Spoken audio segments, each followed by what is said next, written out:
In the merry month of June, when the roses were in bloom, I chanced to take a walk about the farm.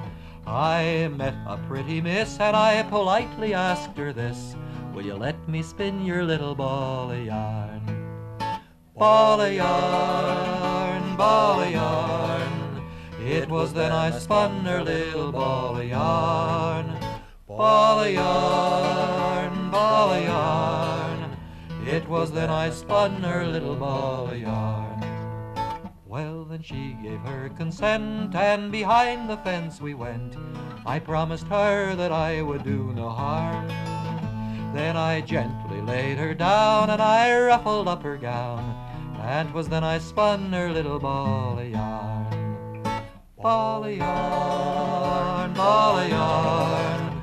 It was then I spun her little ball of yarn. Ball of yarn, ball of yarn. It was then I spun her little ball of yarn. It was 9 months after that, in a pool room where I sat, I felt a heavy hand laid on my arm, and a gentleman in blue said, "Young man, we're after you. You're the father of a little ball of yarn."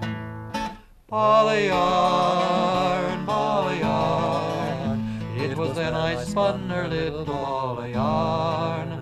Ball of yarn, ball of yarn.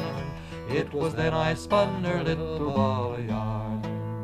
In my prison cell I sit, with my bathrobe in the shade, and the shadow of my nose upon the walls. And the women as they passed thrust their hatpins up my coat, and the little mice play hopscotch with my shoes. Ball of yarn, ball of yarn. It was then I spun her little ball of yarn. Ball of yarn, ball of yarn. It was then I spun her little ball of yarn.